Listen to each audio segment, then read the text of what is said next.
Everything is written in this letter from my grandpa. I know exactly what you did. That's a lie. It's not a lie. Shall I read it out loud for you? Yes, that's nonsense, all lies. Even now, they refuse to admit what they've done. I was beyond angry, just utterly amazed. Just give me that letter. My father-in-law tried to lunge at me, but the police officer protecting me blocked him. The police officers restrained my in-laws from both sides. Alice. My husband, Mark, murmured my name and hung his head. I can't see you as my husband anymore. To do such terrible things to the people I care about. I trusted you. I managed to say this much, but the rest of my words turned into sobs, and I couldn't continue. My name is Alice Smith, 52 years old. I am an ordinary housewife with one daughter. If there's anything different about me, it's that my grandparents were wealthy. When I was just 1 year old, my parents died in a car accident. So, I have no memory of my parents at all.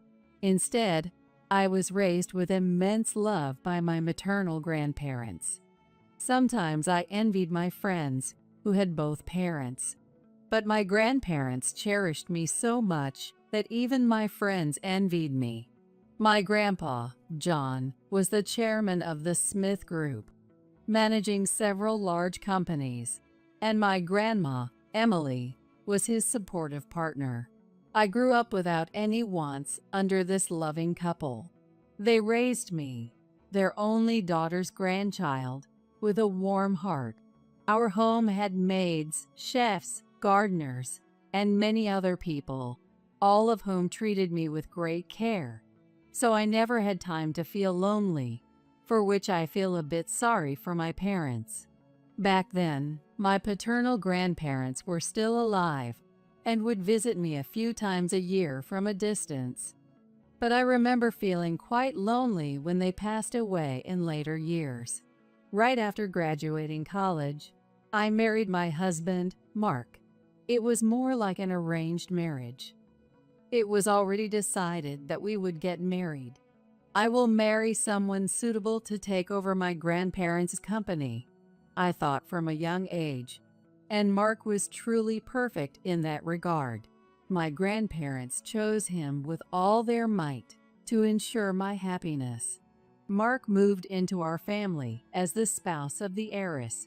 I had no complaints and was satisfied with this marriage. I can say that my married life with Mark was happy. Mark was determined to become the successor of our group through our marriage and worked hard to fit that role. People who saw our marriage as a strategic one wouldn't understand, but we truly came to trust each other. It wasn't a passionate love like a romantic marriage, but we quietly and firmly nurtured our love as a couple, seeing each other as irreplaceable. Well, that's how I felt. However, the one thing that troubled us was that we couldn't have children easily.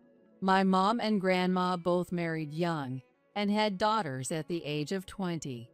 I wanted to have children as soon as possible, like them.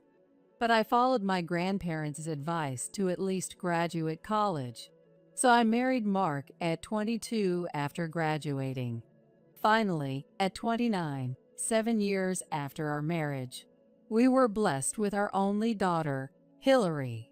Hillary was so adorable, and as a couple, we cherished her just as my grandparents had cherished me. Hillary is really my only weakness. If something were to happen to you, I don't know how I'd go on living. Oh, what about me? I can't be your weakness. No, it's not like that. Alice, you are important too. When I sulked, Mark got panicked. When I stopped teasing and laughed, Mark looked relieved. In that perfect happiness, the one thing that slightly darkened my expression was Mark's parents. From my perspective, my in-laws. How should I put it? They were the kind of people who would watch me slyly from below. I treated them politely because they were Mark's parents, but if it weren't for that, I wouldn't have wanted to get close to them. My father-in-law, Bill, was the president of a subsidiary of the Smith Group, but he didn't have much management skill. He had run the company he inherited from his parents into the ground and had to beg my grandpa for help, barely keeping it afloat. My grandpa used to say, if he weren't Mark's father, I'd remove him from his position, considering it a mistake. And my mother-in-law, Lisa, was just as unpleasant, always cozying up to me whenever something happened. Alice, there's a party at George's company, and I need to attend, but I don't have a suitable bag. She would hint at wanting something like that. Mark told me not to bother with her, but I always ended up giving her some kind of gift. Well, thank you so much. You don't have your mother around, Alice, so you can always rely on me as your real mother. Even when she said that, she didn't seem like a mother to me, and I always sighed secretly. I'd been married to Mark for 30 years. Except for my in-laws, it's been truly peaceful and happy days. Our daughter, Hillary, has grown up beautiful and straightforward. She graduated from college and is now helping with the company at 23. She's at that age. I thought about finding someone suitable for her as the next successor of the Smith Group. That's so old-fashioned. I'll marry someone I choose. I was happy marrying your father. Just because it's arranged doesn't mean you can't meet a good person. Of course, I love Dad, but I want to explore my own possibilities more, and I want to be happy with the person I meet at that time. Is that so wrong? Even when I suggested arranged marriage to Hillary, she brushed it off. At such times, my in-laws brought a marriage proposal for Hillary.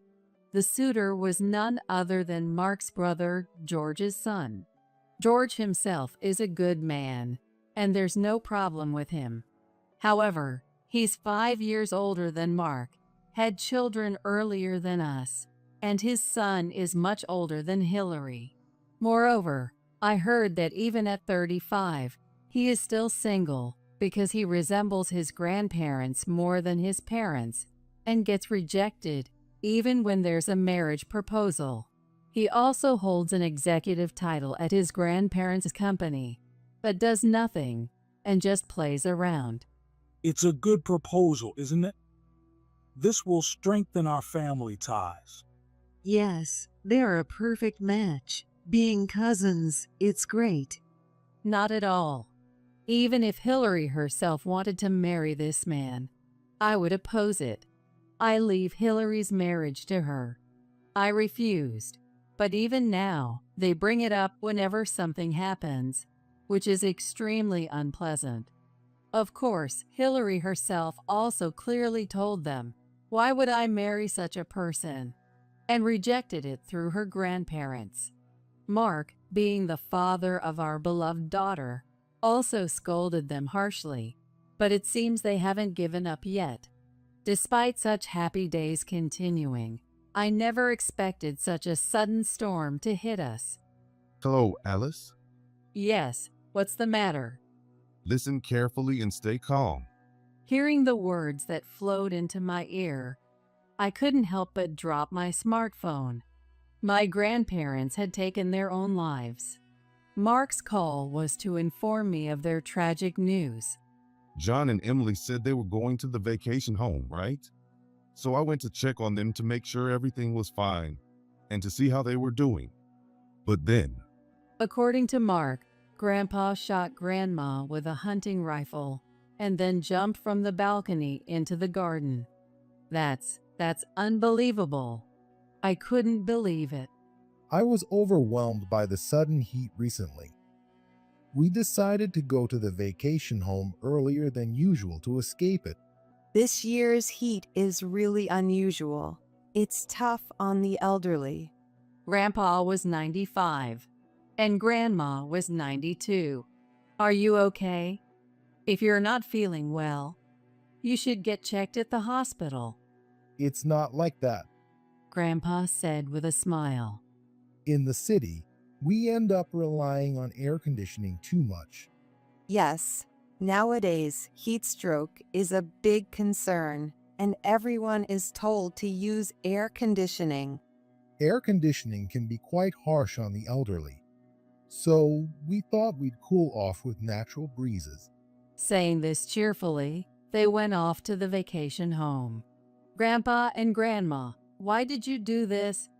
I could do nothing but break down in tears. The tragedy of the Smith Group chairman and his wife shocked the public.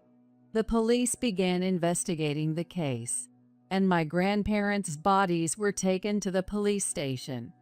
The funeral was to be held as a company funeral, so there wasn't much for the family to do. But doing nothing only made me repeat, why? Why did this happen? No matter how much I thought about it, I couldn't understand what caused it or what happened after we parted that day. Then Mark came to me and said, Actually, on that day, I had a bad feeling and went to the vacation home. a bad feeling? Yeah, I couldn't tell you, but your grandma had shown signs of dementia. What? That can't be true. I couldn't believe it.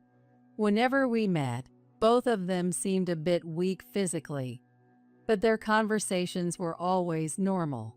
I can't believe it. Something like that. But it's true. John consulted me about it, and he was quite distressed. So Grandpa was troubled by Grandma's decline and acted impulsively. I told the police about it. I'm sorry. If I had told you sooner, things might have turned out differently. Mark, with tears in his eyes, bowed his head to me. I was devastated by this new revelation and could only let time pass me by in a daze. A week after my grandparents took their own lives, a letter arrived at our house. It was from an accounting firm, but inside was another envelope. What? I was genuinely surprised to see the sender. It was a letter from Grandpa. It seemed that he had entrusted this letter to the accountant before his death. The envelope was marked confidential. I thought about telling Mark about the letter, but seeing that word, I decided not to. This letter was meant for me alone. So they didn't want me to tell my husband, Mark. I took it to my room, locked the door, and opened the envelope. Inside, it was written, "Read this without letting your husband notice." As I read on, I discovered shocking facts, and I hurried to the police. A few days later, the police came to our house to report. In the living room were Mark, our daughter Hillary, my in-laws, and me. We apologize for keeping you waiting. We have come to report the autopsy results of John and Emily Smith. The results were as Mark had said. Grandma was killed by the gun, and Grandpa died from the fall from the balcony. So what about the criminal aspect? That's the thing. There are some odd points. Odd points? Yes. The police officer took out some documents and handed out copies to everyone. The angle at which Emily was shot is strange. The angle? Yes. Please look at this. Everyone looked at the indicated spot in the documents.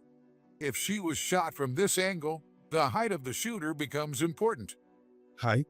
Yes. The documents showed that the shooter's height was estimated to be 5 feet 11. John wasn't that tall. He was 5 feet 3. The difference of 8 inches is big. I can somewhat understand. It's a matter of angles. Even a middle schooler can grasp these numbers. But couldn't he have shot her from something he stood on? Suddenly, Bill said this. Yes, that's right. Bill is correct. There was a sofa in that room. Maybe he shot her from on top of it. Have you been to that vacation home? Oh, well, no. I don't recall ever inviting you, Bill and Lisa, to my grandpa's vacation home. That's right. We never invited my in-laws there. Oh, well, we were invited to some another vacation home, right? That was our vacation home. Oh, right. I must have been confused. Yeah, that's it. Besides, there are sofas in any vacation home, aren't there? Well, that's true. My in-laws looked relieved. Yeah, John must have shot Emily from on top of the sofa. Why would he need to do that? What? I mean, why would Grandpa need to go out of his way to shoot Grandma from an unstable position like a sofa? Oh, well. Lisa was at a loss for words. We don't know the reason. But if there's a height difference, that's the only explanation. By the way, Bill, you're quite tall for your age, aren't you? Bill's face twitched. You're almost 5'11", right? I remember Mark saying he inherited his height from you. I've shrunk with my age. I'm not that tall anymore. His shoulders seemed to slump a bit. By the way, Bill, you also have a hunting license, don't you? No, I only have the license. I don't own a gun anymore. But you know how to handle one. I don't know. Bill turned pale and started shaking. Everything is written in this letter from my grandpa. I know exactly what you did. The contents of my grandpa's letter were as follows. My in-laws were pressuring my grandparents to retire. They threatened my grandparents, saying if they didn't retire and hand over the chairmanship to Mark, they would suffer. And it also says here, if you are reading this letter, it means those two have done something to us. When I said this, Bill hastily denied it loudly. That's a lie. It's not a lie. Shall I read it out loud for you? Yes, it's all nonsense, lies.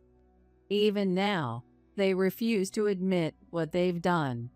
I was beyond angry, just utterly amazed. Just give me that letter. Bill tried to lunge at me, but the police officer protecting me blocked him. The police officers restrained my in-laws from both sides. Mark, it's not true, right? We are innocent. Yes, you know that, right? My in-laws desperately called out to Mark. Dad and Mom, just stop. Mark, still seated, quietly told his parents. It's over. Everything is known. You can't keep hiding it. It's a lie. I didn't do it. Yes, it was my son, Mark, who did it. Yes, our son is trying to frame us for his crimes. My in-laws were trying to pin their crimes on their own son to escape punishment. You can tell your story at the station. The police officers escorted my in-laws out of the room. You lied to me too. I'm sorry. I trusted you. Alice. My husband, Mark, muttered my name and dropped his head in defeat. I can't see you as my husband anymore. To do such terrible things to the people I care about. I trusted you. I managed to say this much, but my words turned into sobs, and I couldn't continue. Are you admitting to being an accomplice? Yes. I'm sorry. As Mark was about to be taken away by the police. Wait, please. Hillary called out to the police officer. My dad had nothing to do with this. Mom, there's proof. Dad didn't do it. Hillary. I thought Hillary was just trying to protect her dad, and it made me cry even more. Hillary, it's okay. No, it's not. I overheard something. That's why Dad isn't involved. Hillary seemed confident. What proof? Here, the time of the crime. At that time, my dad was still at home. Are you sure? Yes. Hillary nodded firmly. That day when I got home, I heard my dad talking on the phone. I don't know who he was talking to, but he was very shocked. Hillary explained to the police officer what she had overheard. My dad said, "What have you done?" Then, after listening for a while, he said, "No, Hillary, but..." Something like that. Hillary, you say? Yes. I was listening because I thought it might concern me, so I'm sure. It takes at least 2 hours to get from here to their vacation home, even if you rush. So, my dad couldn't be involved. I looked into Hillary's eyes. Those eyes were not protecting her dad or lying, they said. Anyway, we still need your husband to come to the station and talk. Mark was escorted out of the room by the police, following his parents. After the police investigation, it was revealed, as the letter stated, that my in-laws had been persistently pressuring my grandparents to hand over the chairmanship. Frustrated by their refusal, they thought that by getting rid of my grandparents, Mark would become chairman. Mark learned about his parents' actions through a phone call from them, which Hillary had overheard. I told my parents to turn themselves in, but they said if they did, Hillary would be known as the granddaughter of criminals. She would have to live with that burden for the rest of her life. They asked if I was okay with that, so I'm sorry. Mark confessed everything to the police, which greatly helped in uncovering his parents' crimes. Dad, it must have been tough. Your own parents committed the crime, and then using me as a shield to threaten you. Hillary cried for Mark. I also felt despair, thinking I had been betrayed by someone I trusted, but I understood that his concern for our daughter was significant. As a result, although Mark was initially suspected of being an accomplice, he was eventually not prosecuted for aiding and abetting murder. Aiding and abetting murder is a charge that can be brought against someone who knows about a crime and hides or protects the perpetrator. But in cases involving family, the emotional context can lead to forgiveness. This time, because of the gravity of the crime, I thought it might result in a severe outcome, but it seems it was recognized that Dad couldn't speak out because he was thinking of me. That's how it turned out. My in-laws were, of course, charged with serious crimes. Given their age, they were eager to make Mark chairman as soon as possible and reap the benefits. But my grandpa had seen through their intentions. When my in-laws came to persuade my grandpa, he told them he wouldn't let them do as they pleased while he was alive, which led them to decide on the crime. We will probably never see my in-laws alive again. I hope they live the rest of their lives with some sense of remorse. George's son, whom they wanted to marry off to Hillary. He seems to be doing better now that he's away from his grandparents. As the eldest son of the eldest son, he was taken from his real parents and controlled by his grandparents, which left him unable to do anything on his own. Now he's using his programming skills to start his own business and says he wants to become like his father someday. Mark wasn't charged, but he couldn't stay with the company, so he stepped down. I took over the chairman position from my grandpa, and now we're waiting for Hillary and her fiancé to grow into their roles as worthy successors. Hillary really did find her own husband. I found someone who can be a great partner, just like you and Dad. So she told us this proudly. We were surprised, but the young man was so impressive, and his parents were equally remarkable, that we felt we could entrust our beloved daughter to him with peace of mind. Will you wait for me until that day? I don't expect John and Emily to forgive me for my mistakes by taking care of you and Hillary from now on. But thank you, Alice. Mark is now my shadow, supporting me. When Hillary becomes independent, and I can finally lay down my heavy burdens, well, I'd like to fall in love with you then. Don't you think we could have that kind of second life? When I said that, Mark just smiled silently. I'm kicking my wife out next week. Great. Finally, the three of us can live together in that house. My husband and his mistress were talking happily. I was listening to them, holding my breath from behind a partition. My name is Emily. I'm an office worker in my late 20s. I met my husband, Jake, through a friend, and we quickly decided to get married. But after the wedding, Jake's attitude became distant. Even when he was home, he was always on his phone, and he seemed increasingly absent-minded. He started neglecting his share of the housework, and when I pointed it out, he looked annoyed. I wanted children, but Jake spent less and less time at home, and we became sexless during what should have been our honeymoon phase.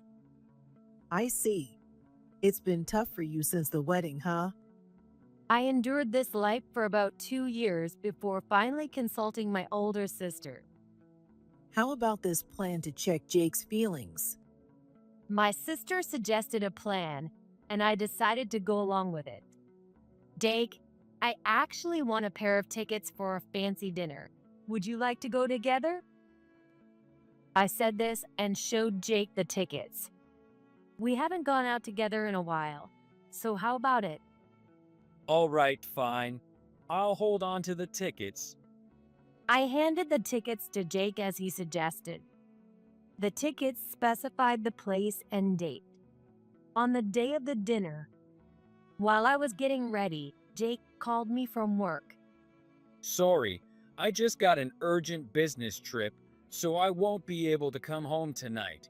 I'll make it up to you, so please cancel tonight's dinner. Do you really have to go? Of course. It's work, so don't complain. Jake yelled and hung up the phone. Dressed for dinner, I left the house. My destination was the restaurant where I was supposed to go with Jake. My sister and I arrived at the restaurant a bit earlier than the time Jake and I were supposed to be there. After a while, someone was shown to the table next to ours behind a partition. We held our breath and stayed quiet, and then I heard a familiar voice. I'm so happy to have dinner in such a lovely place. Thank you, Jake. I'm glad you like it, Kate. It was Jake's familiar voice and Kate's voice, which I hadn't heard in a while. I knew it. I am the middle of 3 sisters, and Kate is the youngest. Kate always wanted whatever we had. She even took my stuffed animals, toys, and once, even my boyfriend. I didn't want Kate and Jake to meet, but it was hard to avoid completely once we got married. My younger sister Kate is always wanting anything that belongs to me or my older sister, so I'm actually worried about introducing her to Jake.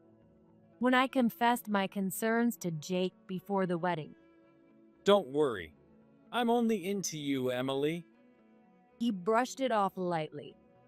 After Kate and Jake first met at the wedding, my older sister Martha and I kept an eye on Kate, but they didn't seem to interact much then. However, Kate had indeed approached Jake and started an affair with him. Even though I wasn't sure if the mistress was Kate, I suspected Jake was having an affair. So Martha's plan was, Let's give Jake these fancy dinner tickets and see if he's cheating. that was what it was like. Martha prepared 2 sets of pair tickets. If Jake lied and used the tickets, we'd be able to sit next to them. If Jake used the tickets with me, I could still have hope for our marriage. If he was really working late, there's nothing I could do. But Jake was indeed having an affair, and with my younger sister, Kate. Martha was furious, but she kept quiet. The 2 of them were talking loudly and happily, and I thought I could hear a child's voice occasionally. We couldn't see each other due to the partition, but maybe Kate had brought her child. I hadn't known that Kate had given birth while we were out of touch. I'm kicking my wife out next week. Great. Finally, the three of us can live together in that house. I heard them say this and lowered my head. Not because I was shocked, but because I almost burst out laughing. What a ridiculous thing to say. From the moment they appeared, I had made up my mind. Divorce was certain, but I wouldn't be satisfied without some form of retribution. We ate our meal in silence. On our table were a phone and a voice recorder. It was a shame to waste such a fancy dinner, but we needed to record the conversation next to us. Luckily, the two of them were so engrossed in each other that they didn't notice our silent table. I'm grateful to you, Kate. Thanks for having my adorable child. I'll be divorced soon, so please wait a little longer. I'm so happy. If I can marry you, Jake, I'll wait. You're amazing, Jake. So wonderful and such a high earner. Thanks for the gift. Apparently, Jake was spoiling Kate with gifts. Jake was stingy with our household expenses, so we each paid separately. Even though he was sexless with me, he had a child with Kate. After thoroughly enjoying their meal, they left. It's unfortunate that my money ended up satisfying them. Martha joked after we finished recording. Don't worry, we'll get it back tenfold. I replied with determination. The weekend after that fancy dinner, Jake slept in the bedroom until almost noon. I didn't wake him up, but he must have noticed the house was noisier than usual. He came downstairs in his loungewear, looking grumpy. Damn, it's so noisy, I couldn't sleep well. What's going on here? Jake complained as he came down and looked around the house, mouth agape. You were sleeping till nearly noon, and you say you couldn't sleep well? What's happening here? Jake finally managed to say. Can't you see? We're moving out. What? Jake yelled in response to my answer. What's going on? I wasn't told anything about this. I didn't tell you anything, I said calmly, and Jake glared at me. Hey, you're moving out without saying anything to me? Are you kidding? This is my house too. Oh, weren't you planning to kick me out this week? I thought it'd save you the trouble. Jake stiffened at my words. What are you talking about? I don't remember saying anything like that. Oh, did you forget? It was just last week, I said with a smile, and Jake's face twisted. He seemed to remember something. What are you talking about? I cut him off. Oh, look, it seems your guest has arrived. I pointed to the sound of a car stopping outside. Looking towards the entrance, I saw Martha bringing Kate inside. What do you mean, guest? I haven't seen Kate since the wedding. Ignoring Martha, Jake tried to act clueless about Kate. This was already incriminating enough. Jake, you're already packing for the move? Kate ran to Jake, talking cheerfully and pressing her body against him. Jake tried to distance himself from Kate, aware of my presence, but Kate didn't seem to notice and clung to him. Kate, what are you talking about? Well, what do you mean? You said we'd live together after kicking out Emily. I thought we'd finally live as a family, so I've been preparing too. Kate blurted out everything, cutting off Jake's attempt to feign ignorance. So, Jake planned to kick me out and live here with his mistress, Kate. Is that right?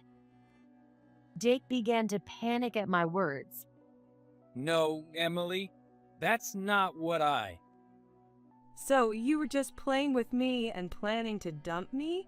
You even invited me to a fancy dinner and promised to kick Emily out. Kate interjected, making things worse for Jake. Oh, a fancy dinner, huh? I glared at Jake. Well, actually, the business trip got canceled, and I thought about coming home, but I ran into Kate by chance. She's my sister-in-law, so I thought I should be kind to her. Jake's excuses became more pathetic. It's fine, don't worry about it. I ate that fancy dinner too. Huh? What do you? Like this. I played the recording from the voice recorder. It captured their entire conversation, laughing and mocking me, and planning to kick me out and marry Kate. Even with this undeniable evidence, Jake didn't know what to do, nervously looking back and forth between me and Kate. Look, in this situation, you can't play both sides. It's time to make up your mind. Even though I said this, Jake didn't change his indecisive attitude. Well, before you make up your mind, I've made up mine. I want a divorce. Hearing me say I wanted a divorce, Jake looked slightly relieved. He probably didn't want to be the bad guy by asking for a divorce himself. Typical of Jake. Kate, standing next to him, lit up. So can the three of us live here together now? I'm so happy. Kate jumped on Jake again, full of joy. Sorry to be a downer, but that's not going to happen. Jake was the one surprised by my words. What? Why not? Since we're getting divorced, I can do whatever I want with this house. I'm sorry, but you'll have to find another place to live. Kate nodded in agreement beside him. No, why not is my line. This house is in my name. You don't have any rights to it. What? Really? Kate, who knew nothing, was shocked. Yes, because I bought this house when I was single. Jake just moved in. Jake and I had been almost living together in this house since we started dating. I bought this house before we started dating. Our mom raised us alone, but we had a pretty comfortable childhood. That's because our grandparents on our mom's side were wealthy. Thanks to that, the three of us grew up without any financial worries. After our grandparents passed away, our mom died about 5 years ago, and the inheritance was equally divided among us. With my share, I bought the house I dreamed of since I was a kid. Kate, you got an inheritance from mom too, right? I used mine to buy this house outright. So Jake has no rights to it. I explained to Kate, and Jake hurriedly chimed in. But since we got married, I should have some rights to it, right? Please, I'll give you a lot of money. Just let me have the house. He clasped his hands together, pleading with me. No, property owned before marriage doesn't become marital property. Isn't that right, Martha? I asked Martha, and she nodded deeply. Yes, property acquired after marriage is marital property, but anything from before remains separate. Jake has no claim to this house. Jake was stunned by Martha's words. He probably said grand things to impress Kate, but was just ignorant. What a fool. Without even looking into it, he made such selfish assumptions, and I couldn't help but be exasperated. But I wanted this house. Kate complained. Then buy it. I have no objections. The house is currently for sale. I informed her. What? What do you mean? What do you mean? It's exactly what it sounds like. This house is being sold. That's why I'm moving my stuff out. Don't worry, it's only my things. I'm not just moving out to spite Jake. This house has already been put up for sale. Well, Jake, buy this house then. I really like it. Kate said, clinging to Jake. Jake seemed to get an idea. Didn't Emily just say that you got an inheritance to Kate? So all three of you got equal shares? That's right. It was divided equally. I answered honestly since it wasn't a secret. So, if Kate buys the house, But I don't have that kind of money left. Jake, you make a lot of money, so you can buy it, right? By the way, here's the listing price. I showed them part of the contract I made with the real estate agent. Jake's face turned to complete despair. Jake, please buy the house. Kate smiled innocently, but Jake averted his eyes with a forced smile. If you want to buy the house, call the real estate agent later. By the way, all the furniture and appliances are mine, so there won't be anything big left. what? You're taking everything? Jake shouted again. Yes, because like the house, I bought them before we got married. It's easier for you to move out, isn't it? It was tough for me to find a new place in just a week. Jake had moved in with almost no belongings, so he didn't have much here besides personal items. He might not even need movers. Before the table gets moved, there's one more thing. I placed the divorce papers on the table. Wait, do we really have to get divorced? I felt pure contempt for Jake at this point. What are you talking about? In this situation, not getting divorced is impossible. Yeah, Jake, you said you'd marry me, right? Kate pressed Jake passionately, contrasting with my cold tone. Well, Seeing Jake falter in front of Kate, I decided to lay out the reality. Jake, you don't have a choice. You're at fault here for cheating. I laid out several photos on the table. The pictures showed Jake and Kate walking together lovingly, and even Jake holding a young child with Kate, both smiling. I only started gathering evidence a week ago, but there was so much. How naive are you? I said sarcastically. Jake and I love each other, so it can't be helped. We want to be together all the time. Kate smiled at Jake. Jake no longer had the energy to stop Kate. When did this start? Since Emily's wedding, I just happened to run into Jake and we hit it off. Happened to, huh? You probably seized the chance to give him your contact info at the wedding, and Jake fell for it. Jake responded to my words. no, I thought it would be rude to ignore Emily's sister. I didn't have any ulterior motives at first. I don't care if you had ulterior motives or not. The result is that you had an affair, I said sharply, and Jake looked down, deflated. Don't be mean to Jake. Maybe he wanted to escape because of your personality. Kate pretended to comfort Jake while taking a jab at me. She smirked at me. In my teens, this might have hurt, but in late 20s, it doesn't faze me. A man who cheats with his wife's sister right after the wedding? I'm done with him.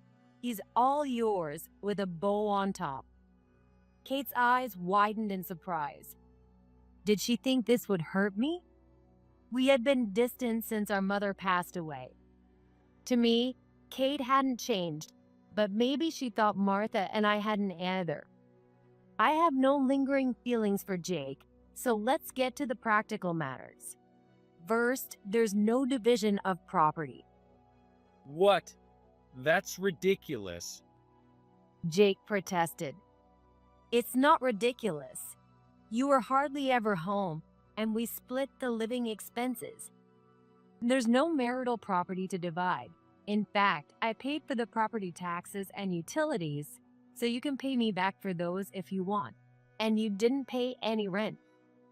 Jake was at a loss for words. He was so engrossed in his affair that we rarely even ate together.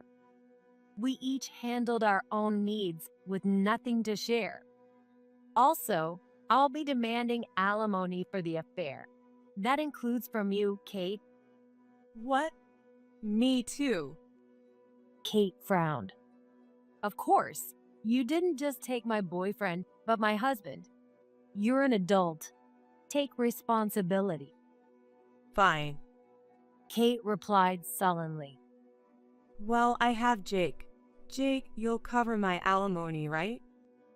Kate clung to Jake again, and he forced a smile. As I watched, I said, "By the way, you mentioned being a family of 3. Is the child Jake's?" Yes. It might be hard for Emily to hear since she couldn't have kids, but this is our love child. Kate said triumphantly, but I didn't react. Then it's a secret child. That means higher alimony, I said calmly. Why? The child isn't at fault. Kate yelled. No, the child isn't at fault. I'm talking about your fault. You'll pay for the sin of having a secret child with a married man. Since Kate kept saying nonsensical things, I sighed and said, Anyway, but we need to discuss these financial matters, but I don't want to see you again after today. From now on, communicate with my lawyer. Lawyer? Martha stepped forward in front of the 2 bewildered faces. Hello, I'm the lawyer hired by Emily. What? You're kidding. Jake shouted in surprise, and Kate looked equally shocked. No way. You're a lawyer? You never mentioned anything like that. We've been distant, so there was no reason to tell you. Here's proof. Martha showed them her lawyer's badge attached to her jacket. You can also look up my name online. Lawyers' names are always listed.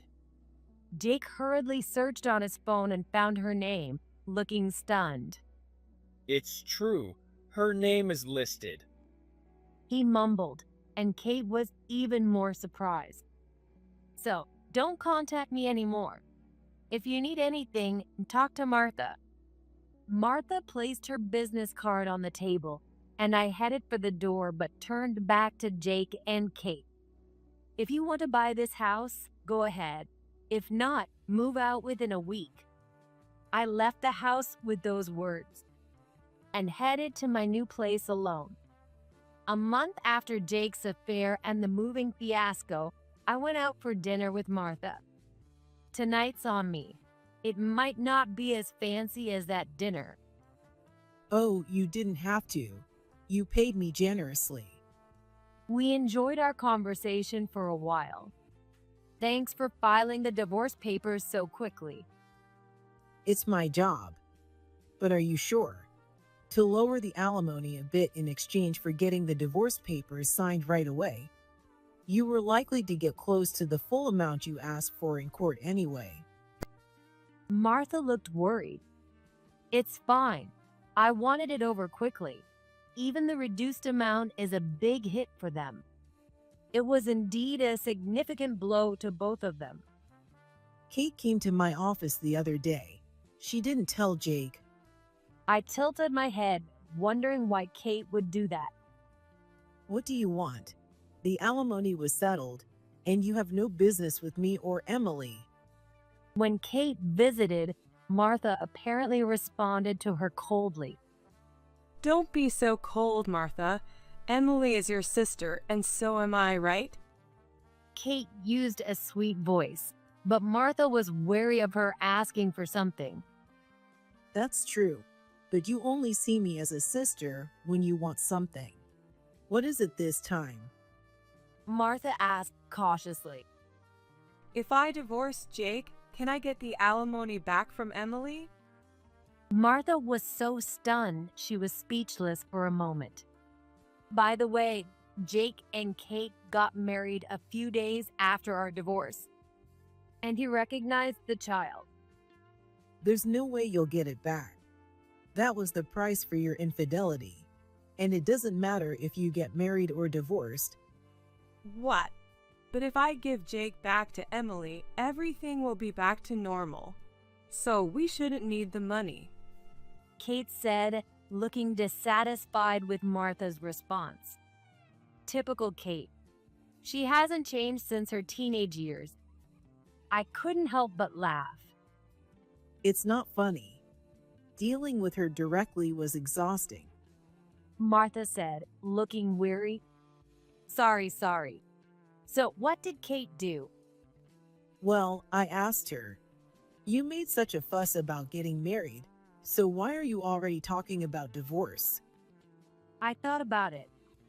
In the past, Kate might have been satisfied just by taking him from me and then breaking up. But this time, she seemed desperate to get married. Kate's answer was this. Well, Jake seemed to have a good financial situation, and he said the house was his, so I thought it would be easy once we got married. But the house was Emily's, and he didn't pay my share of the alimony. He didn't even buy the house.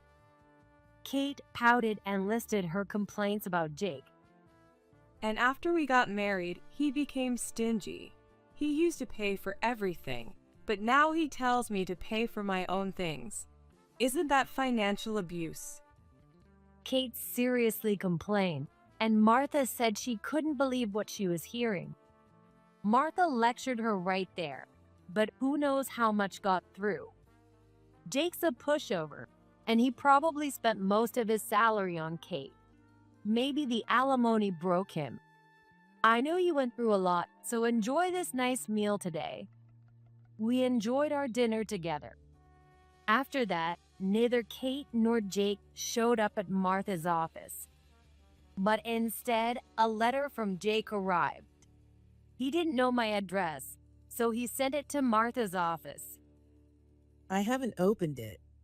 Do you want me to throw it away? Martha asked with concern. It's okay, just forward it to me, I asked. When I read the letter, it was filled with his self-pity and how he realized his mistakes. I was deceived by that devil of a woman. She tore us apart. Despite spending so much money on Kate, she shows no gratitude and calls it financial abuse when I ask her to pay for herself. Kate is a greedy woman. Compared to her, you were so humble and graceful. You turned your inheritance into a wonderful home, but Kate squandered hers and didn't contribute anything. She even neglects her child, unfit to be a mother. Since I also have work, I decided to have my parents take care of the kids, but they like you and have cut ties with me. I realize now how foolish I was. This child might not even be mine. Please, Emily, come back to me. You can forgive me, right? Honey, I'll always be waiting for you. I laughed as I tore up the letter. He can wait forever. No one's coming back to him. Hey Holly, I'm going to buy a gift for David, so could you handle the cooking? We decided to hold David's birthday party at our house, and I was in charge of the cooking. That day, Amanda showed up unusually cheerful and made this suggestion to me around noon. Please make some delicious food. Amanda requested. Then she said, I'm going to use the bathroom, and left the room. It was obvious from her attitude that Amanda didn't think very highly of me. She had been harassing me in various ways, and I even consulted my husband, Keith, about it. However, Keith wouldn't listen to me. Instead, he took Amanda's side and scolded me for overthinking. At that moment, I noticed Amanda sneaking around in the kitchen, fiddling with something. But I ignored it, thinking she was just playing another prank. After that, Amanda left for shopping, still in a good mood as if nothing had happened. Actually, Amanda secretly made some elaborate arrangements. But I didn't notice, and by chance, my husband Keith returned from a business trip and took over making dinner. How about I do something nice for Dad for once? Keith, who took Amanda's harassment lightly, was in for a big surprise later. My name is Holly Moore, a 32-year-old part-time housewife. I live with my 30-year-old husband, Keith. We met 5 years ago through a friend. I was consumed by work at the time, but as friends around me started getting married one after another, I began to feel anxious about being alone. I just don't have any opportunities to meet guys, commuting between work and home. My workplace was full of either married people or older singles, so there was no way for me to meet someone I could imagine marrying. I vented this frustration to my friend, Janet. There's a guy at my office who's looking for a girlfriend. He's really fun. You should meet him. That's how I got introduced to Keith. As Janet had said, Keith was good at conversation and had a great sense of humor, and we hit it off right away. So, you're a systems engineer, Holly? Yes, I spend all day in front of a computer working. It's quite dull. Well, how about we go see a movie sometime? Keith suggested, smiling, and started talking about his favorite movies. I wasn't very knowledgeable about movies and didn't have much interest, but Keith's enthusiasm made me look forward to it a little. Keith chose a romantic movie, and after watching it, I was completely wrapped up in a romantic mood. Seeing me like that, Keith smiled happily. Actually, I love romantic movies, but it's hard to find someone who shares that interest. I'm glad you enjoyed it, Holly. While I didn't have any prejudice, I thought it was a bit unusual for a guy to like romantic movies. I thought guys generally preferred action movies. When I said that, Keith frowned slightly. Well, action movies aren't bad either. He then went on to talk at length about the charm of romantic movies. Watching him passionately talk about something he loved, I found it endearing. Seeing Keith so enthusiastic about something he loves made him seem almost dazzling to me. And that's how we started dating, thanks to that movie date. Keith also lent me various novels that the movies were based on, greatly expanding my interests. We spent weekends watching movies at each other's places and discussing our thoughts. We had such enjoyable days together. And within less than a year, we promised to marry each other. I want to keep having fun with you like this, Holly. Yeah, me too. I want to be with you forever, Keith. I was confident that we could build a bright and happy family together. With that belief, I married Keith. However, reality wasn't so sweet. First, Keith chose a second-hand house near his parents' home as our new residence. The house was a rental and quite old, which was enough to dampen my newlywed spirit. This place is close to my parents' house, and it's also near both of our offices. It's perfect, right? Keith, who had decided on the place without consulting me, said this with a big smile. I was stunned, but then something even more surprising happened. Keith's mother, Amanda, who lived nearby, started visiting our house frequently right after we got married. And Amanda, while looking around the house with me, let out a big sigh. This place is kind of old. Was she talking about the house or me? Amanda didn't seem to like that I was older than Keith. Can I really expect to see grandchildren with this situation? Amanda sighed again while saying this. But at that time, I wasn't thinking much about having kids. Keith and I were both still in our 20s, and I figured we'd have kids eventually without rushing. However, a year, then 2 years passed after our marriage, and we still hadn't had any children. By then, we started to feel a bit anxious. I had continued working even after getting married, and I began to wonder if my busy schedule was one of the reasons we weren't having kids. So I made a decision. Hey, I've been thinking maybe I should go freelance and change the way I work. I suggested this to Keith. By going freelance, I could work from home and manage my workload. While it might be a bit less stable than a corporate job, it could also potentially increase my income.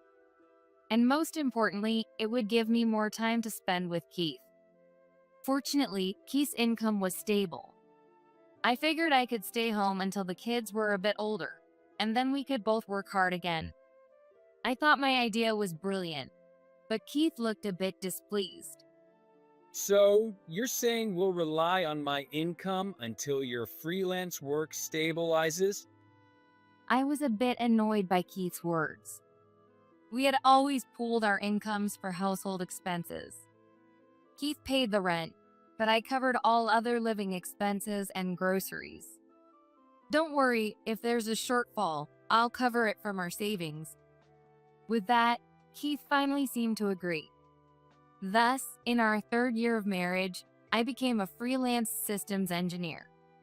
And my decision turned out to be the right one. I consulted my boss about my situation when I left the company.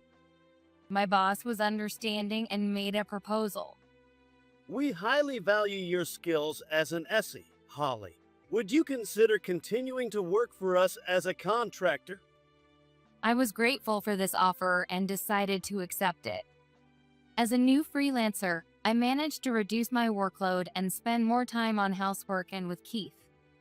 However, Amanda interfered again. She misunderstood my staying home as having quit my job.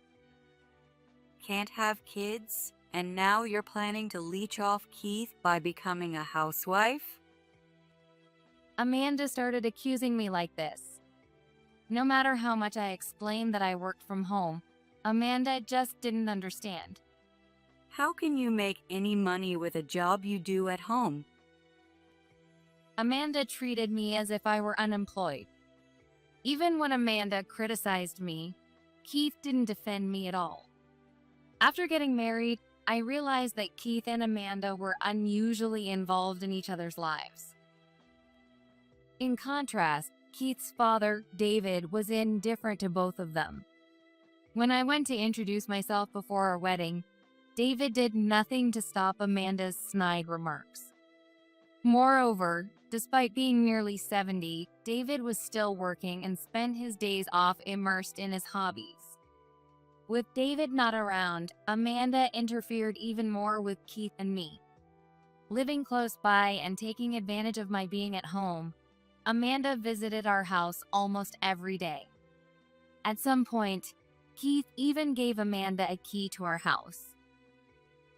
Amanda used it to enter our home uninvited, staying all day and even taking a shower before leaving. Yet Keith didn't say anything about it.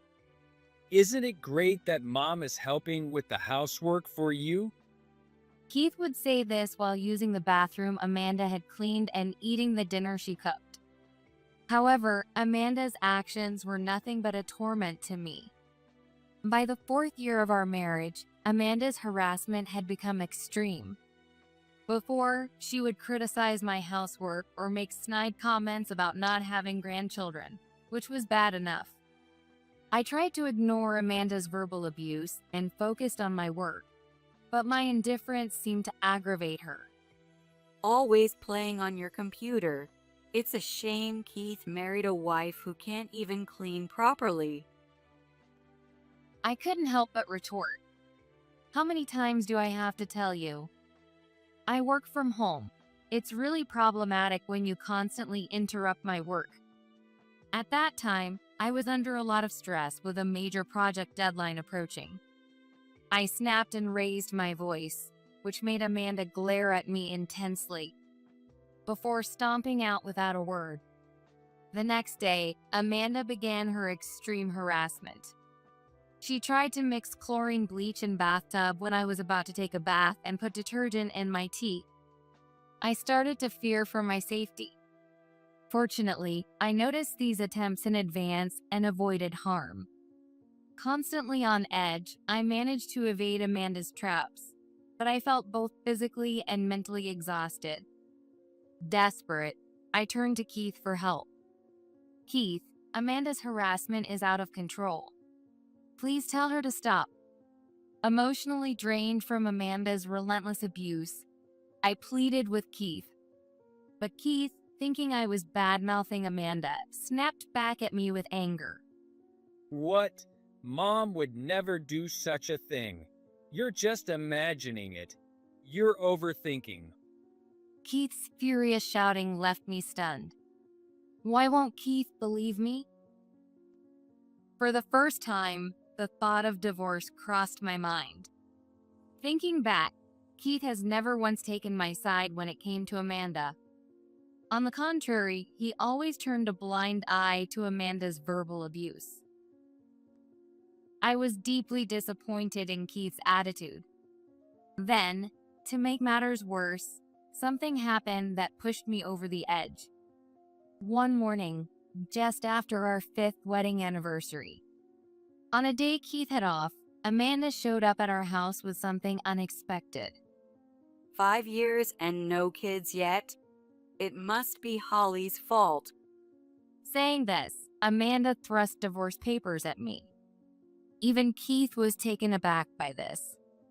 Wait, Mom. Divorce? That's a bit extreme. We'll figure something out.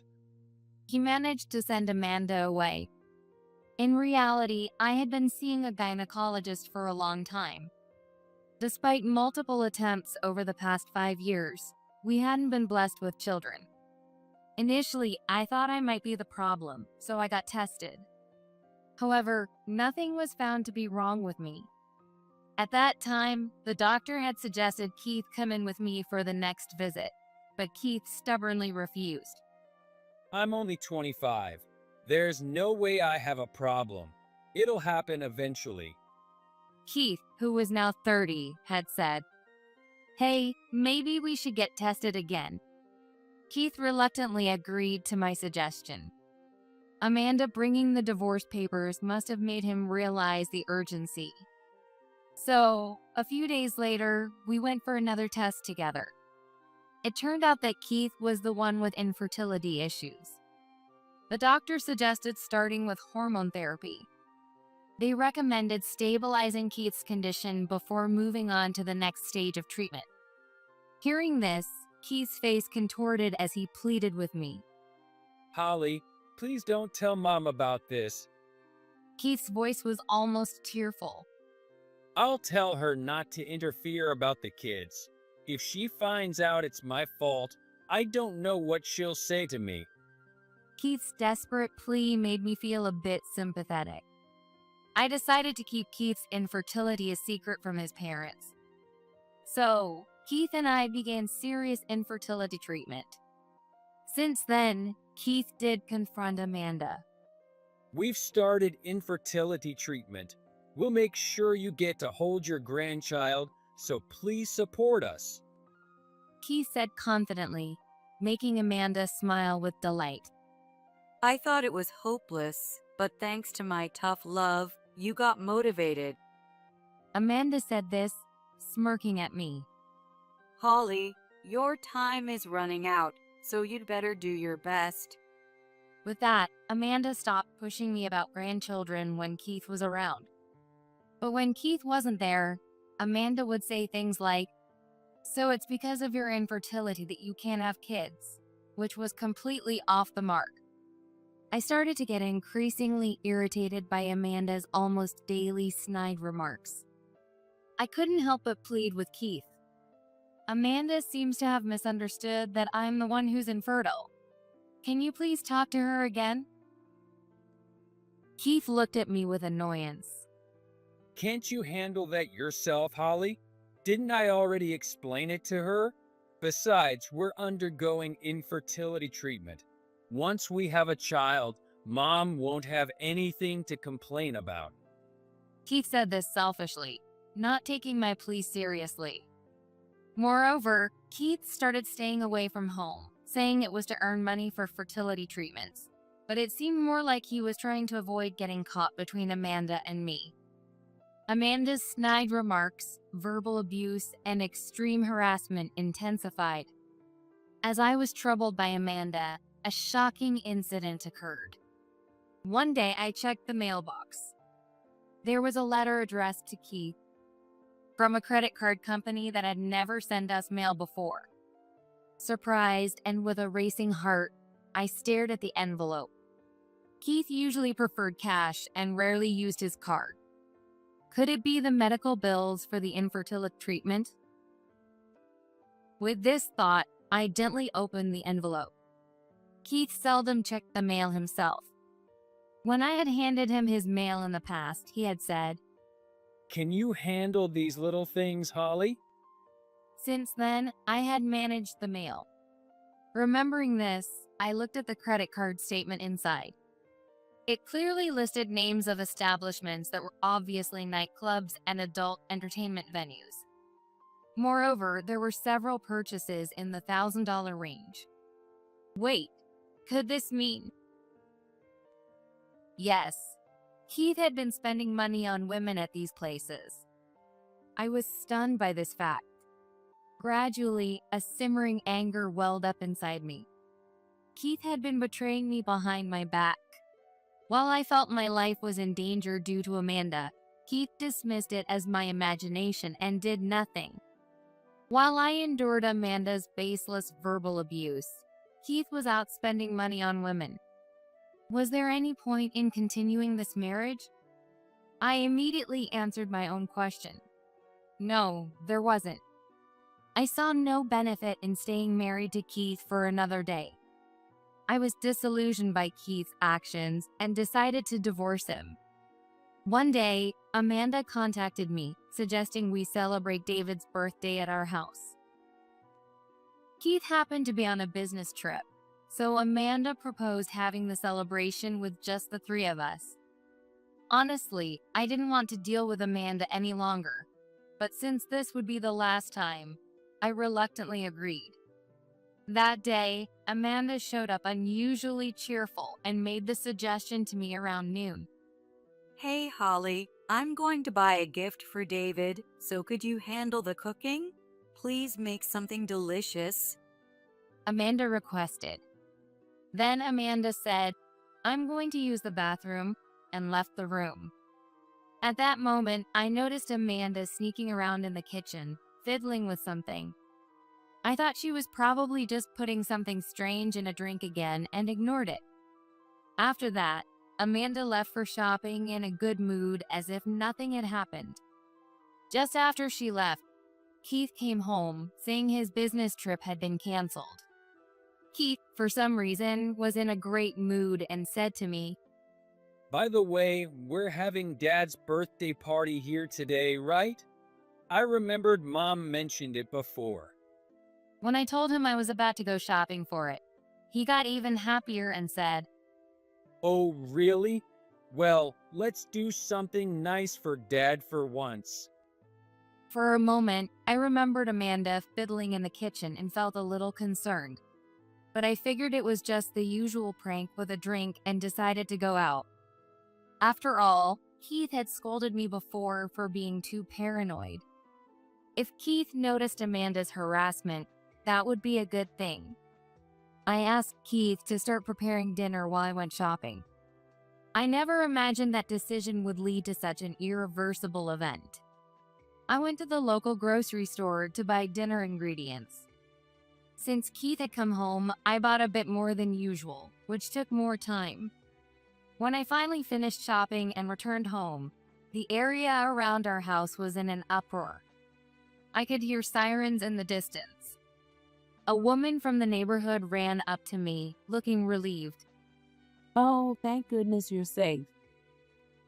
"What's going on?" She explained, panicking. "Your house exploded. It seems your husband was caught in the blast." According to her, neighbors heard a noise like an earthquake and saw smoke coming from my house. They quickly called the fire department. I rushed to the house. Firefighters who were around my house stopped me, saying, "Stay back. It's dangerous." "I'm the resident here. My husband should be inside. Where's Keith?" "He's over here." Keith was being loaded into an ambulance. He was limp and unresponsive. Then I heard Amanda screaming from behind. Why is Keith hurt? It was supposed to target Holly. Amanda, half mad, pointed at me while being restrained by David. "Call the police," someone shouted from afar. A lot happened all at once after that. I was so shocked that parts of my memory are missing. Amanda, who had essentially confessed, was arrested by the police who arrived at the scene. It turned out Amanda had tampered with the gas line in our house. Once she got ready, Amanda ordered me to make dinner. If it weren't for infertile Holly, I could have seen my grandchild's face. She screamed. Keith survived, but his injuries were more severe than expected, leaving him bedridden. Seeing his condition, I hesitated for a moment about divorcing him. Then David said something unexpected. David looked at Keith and said, "Amanda will take care of you." David then stared at me intently. Seeing his gaze, I made up my mind. "Keith, you betrayed me. I want a divorce." What? You're going to abandon me in this condition? Keith shouted. David sternly cut him off. "Neither I nor Holly will take care of you." "If you agree to the divorce, I won't file charges against you." "If Amanda gets arrested, no one will take care of you. You'll be the one in trouble." David threatened Keith. David had known all along about Amanda's harassment and Keith's misuse of household money. He had planned to reveal everything at his birthday party and push for our divorce. However, the unexpected turn of events forced his hand. David apologized to me and proposed a solution for handling Keith and Amanda. "I can't ask you to forget everything. Of course, I'll pay you appropriate alimony and settlement money. I'm truly sorry for all the trouble caused, Holly. I hope you can live freely from now on." David apologized to me sincerely. I accepted his proposal. A year later, I was living away from the in-laws when Amanda contacted me out of the blue. Amanda, in a weak voice, apologized. "I'm sorry about that time. It turns out Keith deceived me too."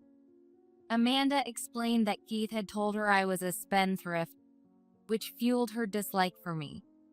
Moreover, Amanda had been giving Keith money from her retirement funds, believing he was broke. But over the past year, she had discovered that Keith was the real spendthrift. And since Keith had to pay me alimony and a settlement, he was left with nothing. "I secretly used our retirement funds without telling David. If he finds out, he'll divorce me. Please help me." Amanda pleaded with me. She had learned from Keith that I was actually well off. Her request was audacious, and I was astonished by her nerve. That's impossible. Besides, I'm already remarried and pregnant. Upon hearing this, Amanda burst into tears. Ignoring her, I hung up the phone. A year later, I gave birth to a healthy child. One Sunday, while out at the local mall with my new husband and child, I unexpectedly ran into David. David smiled gently when he saw us and shared his recent news. "I divorced Amanda and now enjoy the country life I've always dreamed of." David explained that Amanda, now old and frail, struggled to care for Keith, who often lashed out at her. "Please be happy," David said and left. I saw him off, feeling grateful for the happiness I now had with my child and new husband. It's been a year since my daughter and her husband moved in with us, and now I've been blessed with a cute grandson named Thomas. Today is the day my mother-in-law meets Thomas for the first time. My husband Ken walked in, guiding my mother-in-law Carol by the hand. Everyone, I brought Mom with me. Oh, welcome, Grandma. My daughter, Rachel, who had always been close to Carol since she was little, had been eager for her to hold her newborn baby ever since she gave birth. Carol lives separately from us. Considering Carol's old age and her future, we couldn't help but feel anxious, but it was all for Carol's well-being. Carol is naturally highly spiritual and has a hard time feeling too much in places where she is involved with many people. Rachel's eyes lit up with anticipation at Carol's arrival. Encouraged by Rachel's expectant gaze, I walked over to Carol with Thomas, who I had been holding. "Welcome, Carol. This baby is..." I couldn't finish my sentence, "your great-grandson," because at that moment, Carol clutched her chest and started to suffer. Ouch. "What's wrong, Carol?" Just moments ago, Carol had been smiling warmly, but the moment she saw Thomas, her eyes widened, and she collapsed to the ground. "What happened, Carol? Are you okay?" It hurts.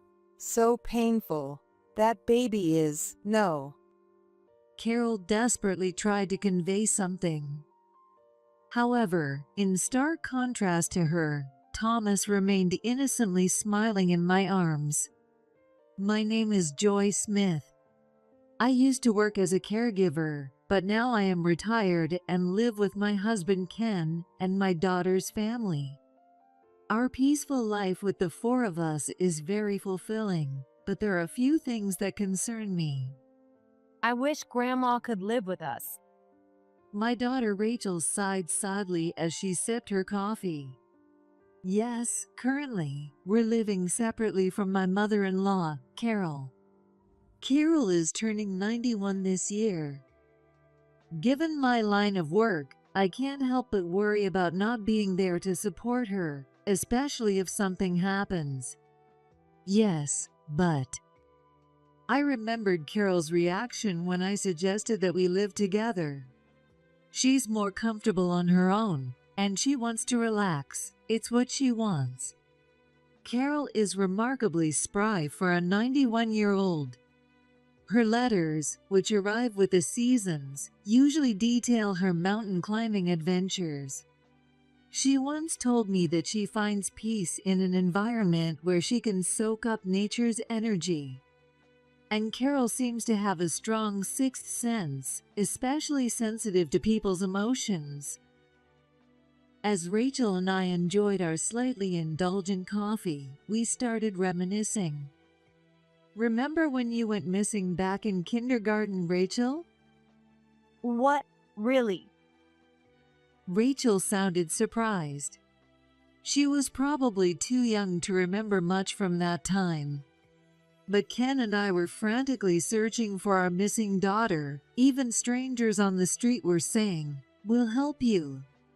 We called neighbors, walked around the kindergarten and the neighborhood, but we couldn't find you anywhere. Ken suggested we talk to Carol, and then Carol. This was over 10 years ago, so Carol was even more energetic back then. When we consulted her, she said, "That's terrible," and quietly closed her eyes. I wondered what she was doing, but felt an atmosphere that told me not to interrupt, so I stayed silent. A few seconds later, Carol clutched her chest in pain, as if she could feel it herself, and said, "She's in a dark place. It's lonely and very painful." When we searched the dark places like Carol suggested, we found Rachel stuck in a hole by the embankment, unable to move because you'd twisted your ankle. No way. I don't remember any of that. Afterward, when we asked Carol how she knew, she just said, "I could feel Rachel's fear." As I finished the story, Ken, who had been silently reading the newspaper, looked up and smiled nostalgically. "Yeah, I remember that happening." She must have an inspiration. Grandma's amazing. Ken had told me about Carol's inspiration, but I didn't believe it until that incident. I always thought such things were just fiction. But Carol's behavior at that time was genuinely uncanny, and since then, I've come to accept the strange things she says. Because of Carol's sensitivity to others' emotions, I can't push too hard for her to live with us. With such sensitivity, it makes sense she'd prefer being alone. Living with others might actually stress her out and make her health worse. But this situation can't continue forever. I sighed deeply, pondering what to do. And that wasn't my only worry. Since Rachel and her husband Sean got married and moved in with us a year ago, our front door has been repeatedly vandalized with spray paint. Another graffiti. One day, when I stepped outside to weed the flower bed, I saw bright green graffiti on the front door. Cleaning such extensive spray paint alone was too much work, so I called Ken for help as usual. Ken, could you help me clean off this graffiti? Oh, again? Sure, give me a moment. The graffiti was frequent, and we still didn't know who was responsible. We even had a graffiti cleaning kit ready at home. This time, it was just a messy smear on the door, but sometimes there were malicious messages like curse or unforgivable. Who on earth could be doing this? We asked around the neighborhood, but no one had seen the culprit. Our house graffiti problem was well known, and neighbors would even knock on our door to inform us if they noticed before we did. Having Carol over in such a situation wouldn't be peaceful. I know, let's install a security camera. I suddenly thought and suggested to Ken while cleaning the graffiti. We couldn't just let this continue. We had to take action to solve it.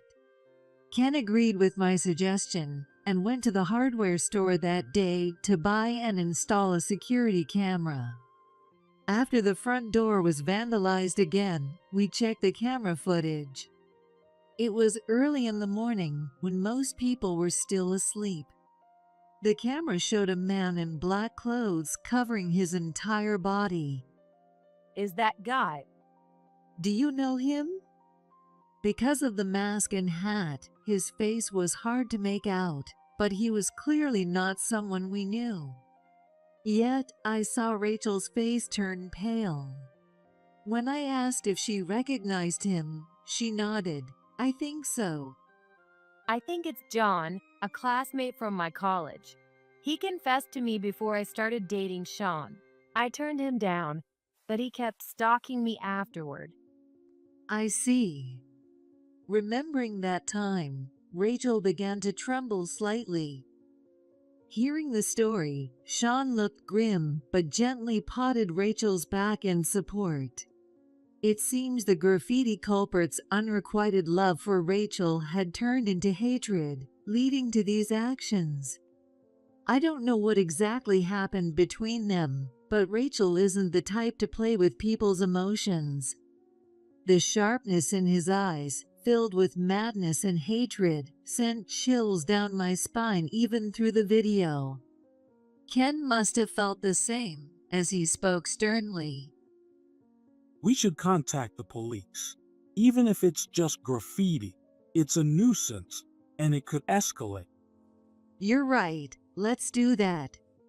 It's better to act before something worse happens. We had the video and several photos of the graffiti as evidence. We decided to take the footage to the police. After explaining the situation, the police treated it as a malicious act and issued a strict warning to the perpetrator. As Rachel suspected, the culprit was indeed named John, and he harbored intense hatred towards Rachel and Sean. John's parents found out about his behavior, leading him to quit his current job and move back to his hometown. Since then, the graffiti incident stopped, and we finally felt a sense of relief.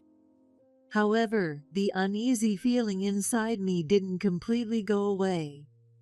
Shortly after, we discovered that Rachel was pregnant. She had been complaining about a lack of appetite despite not feeling unwell. Having received the news over the phone earlier, I warmly welcomed Rachel when she returned from the hospital. Rachel, congratulations! Thank you, Mom. You need to be careful from now on. No strenuous activities, no heavy lifting. Take it easy at work and keep a calm mind. The nurse already told me that, over and over. Rachel seemed a bit tired of hearing it, but her expression couldn't hide her joy. As we discussed the future, the living room door opened. I looked up to see Ken, who had been outside, returning home. Rachel, don't hesitate to ask for help if you need anything. Ken said this cheerfully, having overheard our conversation from outside the room. And next to him stood Carol with a joyful smile on her face. I had asked Ken to go and pick her up. Congratulations, Rachel. Grandma. When I called Carol in my excitement, she was thrilled and said she definitely wanted to visit. Her enthusiasm was clear even over the phone, which made me happy too, so I asked Ken to bring her over. Carol grasped Rachel's hands tightly, tears welling up in her eyes. You'll face tough times ahead, but a lovely baby will be born. I'm so excited. Living long enough to see my great-grandchild's face is such a blessing. Encouraged by Carol's words, Rachel nodded happily. A cute baby, that's wonderful. Is that also your inspiration? Oh, it's not my inspiration. Just a little dream of a great-grandma. When I asked, Carol winked playfully. Yes, you're right. Any baby would be adorable. As I silently regretted my clumsy question, I remembered the graffiti incident. Oh, Carol, you know, I mentioned to you someone was vandalizing our house? Yes, I remember. We found out who it was, called the police, and the vandalism has stopped. So you don't need to worry anymore. Won't you live with us? John has gone back to his hometown, and our neighbors are kind and peaceful people. There's no reason for Carol to worry, but she shook her head firmly. I couldn't intrude on your family time. I'm fine living as I am. Intrude? You're part of our family, Carol. I tried to persuade her, but Carol didn't budge. After that, Rachel's belly grew steadily, and without any major issues, she gave birth safely. The baby boy was named Thomas. He had the same adorable features as Rachel. Remembering when I gave birth to Rachel, I realized how much she had grown to now experience the same thing, and I couldn't help but cry with emotion. Rachel was eager to show Thomas to Carol right away, but I advised her not to overexert herself just after giving birth, so the visit was set for a month later. Thomas is so cute. Peekaboo. When I played with him, Thomas laughed innocently. Today is the day Thomas meets Carol for the first time. To help Rachel, who had returned home from the hospital, I tried to assist with childcare as much as possible. Above all, the fact that I had a grandchild made me incredibly happy. Thomas already loves his grandmom so much. I hope so. Thinking that I had finally become a grandmother filled me with deep emotion. While talking with Rachel and playing with Thomas, Ken returned with Carol. I brought Mom with me. Oh, welcome, Grandma. Rachel had wanted Carol to hold Thomas since the day he was born. When Carol finally arrived, Rachel's eyes sparkled with excitement. Encouraged by Rachel's expectant look, I approached Carol with Thomas in my arms. Carol, this is your great-grandson. I couldn't finish the sentence. Thomas? Because at that moment, Carol clutched her chest and started to suffer. Ouch.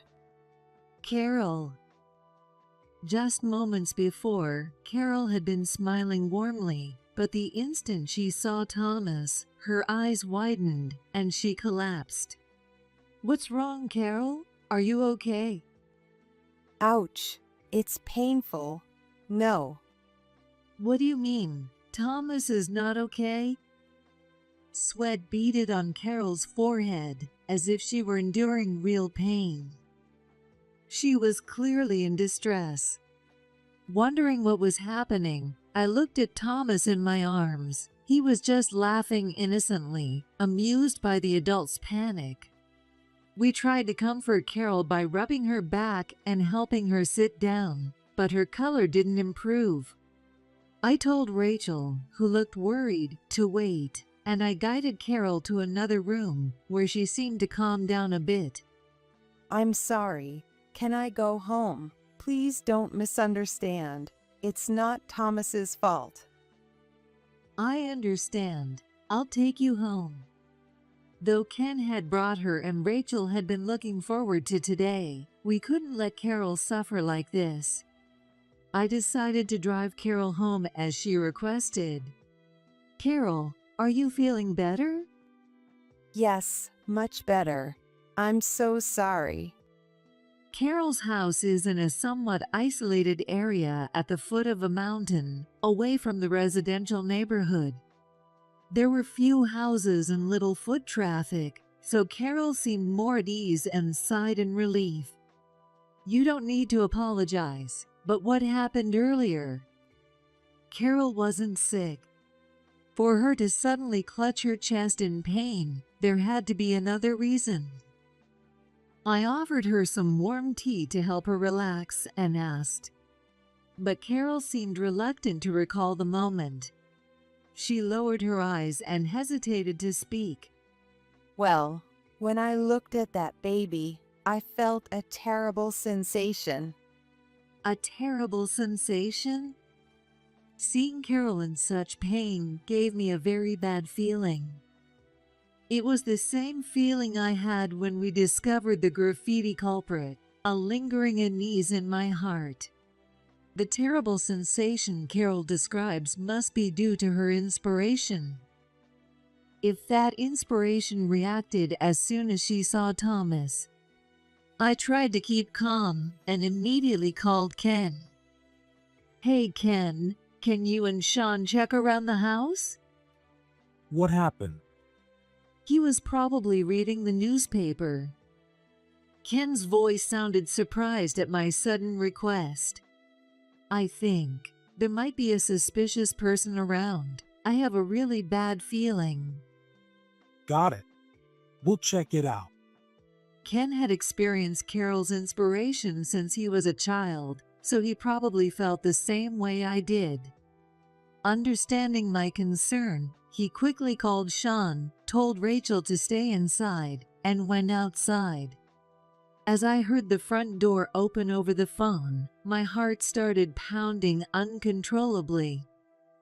I'll call if anything happens, Ken said as he tried to hang up. But the next moment, I heard Ken's shout echo through the phone. Hey, what are you doing there? I heard Ken's footsteps running, followed by angry shouts as he and Sean confronted someone. Then, the unpleasant sound of metal clashing.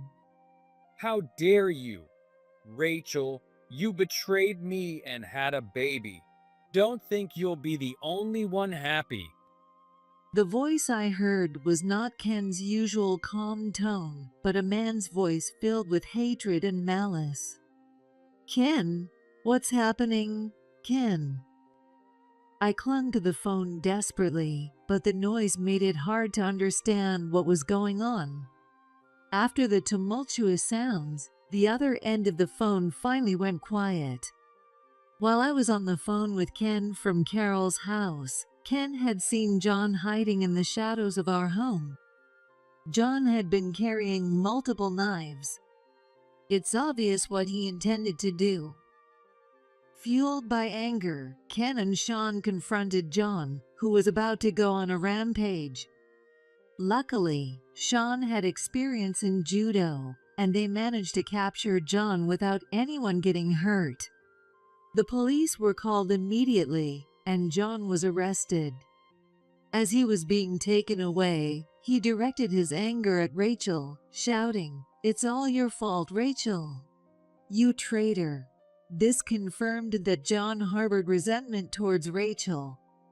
Thanks to Carol, thank you so much. If you hadn't noticed, who knows what could have happened. After the incident settled, I visited Carol's house again. This time, Rachel and Thomas were safe, thanks to Carol's abilities.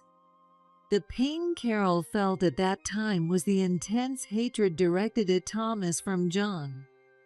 When I brought her a gift and bowed my head in thanks, Carol, as humble as ever, shrugged and said, "You're exaggerating." I didn't do anything. It was you, Joy, who took action, and everyone else who helped catch the culprit. No, that's not true. If you're thanking everyone, then you should include yourself too, Carol. I was truly relieved that everything turned out okay. The thought of something happening to newborn Thomas or Rachel, struggling with her first-time motherhood, was terrifying. We comforted each other and felt a sense of relief wash over us. But one day, when the incident seemed to be behind us, the doorbell rang ominously. Yes, who is it? Given the recent events, I thought it might be the police or mailman, so I opened the front door without much thought. I regretted it immediately. Hello, we're John's parents. Is this Rachel's home? A couple I didn't recognize stood there, wearing unsettling smiles. John. We deeply apologize for the trouble our son has caused. John was the man who had tried to harm Rachel and Thomas. Why were his parents here at our house? How did they even know our address? A cold chill ran down my spine.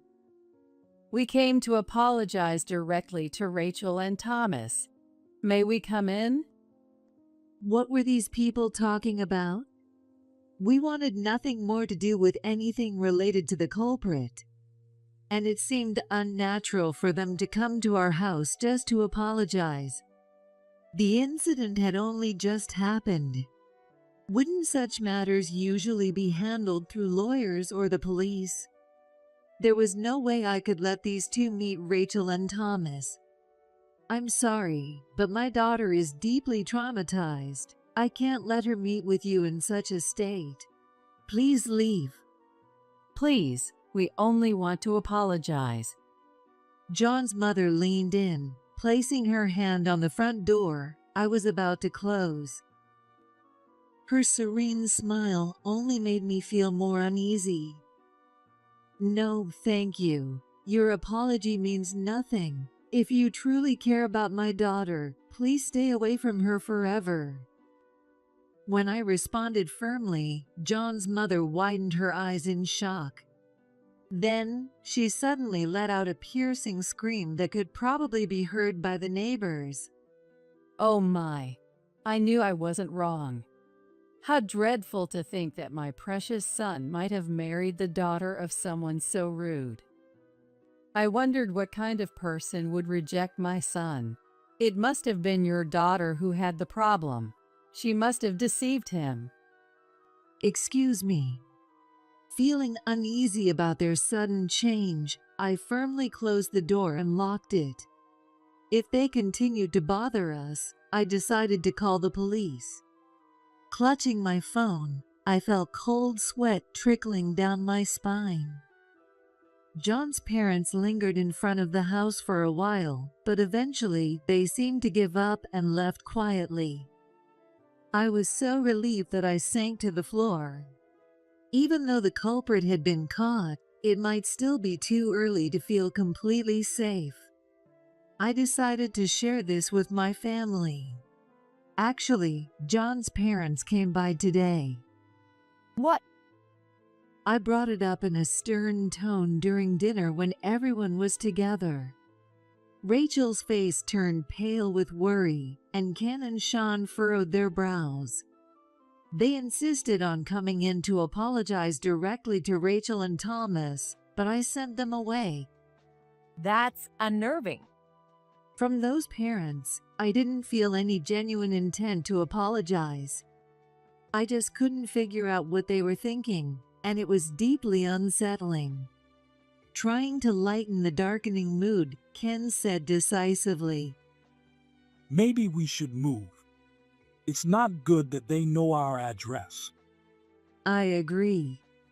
This place was very comfortable, but knowing that John and his parents knew our address always brought unease. Even if we're safe now, there's no guarantee for the future. As I nodded, Ken continued, And Joy, you've been worried about Mom too, haven't you? What you mean? Ken winked, as if he understood everything I'd been concerned about. This trait reminded me a lot of Carol. Carol, why don't you live with us? After we successfully moved, I visited Carol's house again. The house was very quiet and ideal for spending one's later years alone, but it seemed a bit too lonely to me. Our new place is in a nature-rich area, and I think you'll like it, Carol. Besides, through this incident, I realized something. I had always thought I needed to support Carol. I saw her as someone I needed to care for. But it's not just that. Our family can help each other no matter the differences in our roles. It's more fun when the family is together. Having you around makes Rachel and Thomas feel secure. I rely on Carol. That's the truth. When I said that with a serious expression, Carol gave a gentle smile, as if she understood everything. Joy, you're stubborn. So are you, aren't you? Maybe so. Feeling a bit amused, we both started to laugh softly. Being similar, we would manage well together. All right. Taking care of my great-grandchild might not be so bad. And so, the series of events came to a close, and Carol moved in with us. Our 4 generations would live together in peace and harmony, though nobody knew yet that Thomas would grow particularly fond of Carol, much to the dismay of Sean and Rachel. It was on a chilly night. I'll go check it out. Hearing an unnatural sound, my husband, John, took the self-defense bat and headed towards the front door. I watched quietly from the end of the hallway. What if it's some weirdo? Such thoughts crossed my mind, bringing a wave of anxiety. John deliberately cleared his throat and then asked in a clear, low voice to whoever might be outside. Who's there? However, no response came. Both my husband and I wondered for a moment, could it be a prank? But right after this, I heard a familiar voice, and he opened the front door. Is that you, David? Yeah. David, the grandson I had been longing to see, was standing there trembling. Here, take this blanket and some hot milk. My husband spoke firmly as he directed David to the living room. I hadn't noticed at the dimly lit entrance, but David's clothes were tattered and worn out. It was far from the joyful reunion with my grandson I had imagined. David, what happened? My dad says he has to go abroad for work, but they said I can't come along.